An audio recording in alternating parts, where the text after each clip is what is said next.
prensa, em nome da Oficina de Turismo, conjuntamente com os partners em Bonhata, também via Governo de Bonaire, mas também muito especial os partners de Corendon.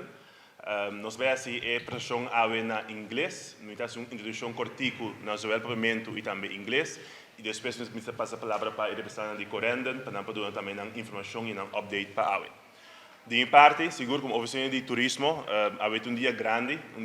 trouxe que depois de fora de semana passada, nós vimos para arriba desenvolvimento de airlift, desenvolvimento de conectividade, maneira que você sabe, o governo de Bonaire, mas também para a oficina de turismo de Bonaire, é importante para garantir a conectividade entre Bonaire e o mundo. De caso, aqui havia também arriba uma ruta importante, a ruta famosa Amsterdam-Bonaire, Bonaire-Amsterdam, mas mais importante também conectividade para a nossa comunidade local. Uma tarefa importante, que nós temos que reconhecer também a presença de Evo, no nome também do deputado Clark Abraham, que tem junto conosco,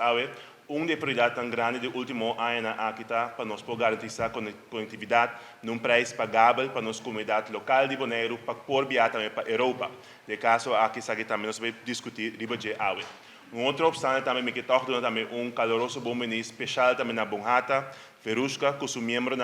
nós temos sinta ave, não está passou TCB só, não está passou via só of governo de Bonaire, mas no caso que também é sustento do setor privado, que está se possível, que nós podemos ave para anunciar e ver que nós vamos fazer proximamente. Danke de coração no setor privado, do private sector, para a contribuição financeira, que é possível, que nós podemos sentar também ave de mercadeio, mas também de promocionamento de Bonaire para o futuro, conjuntamente com nos partners.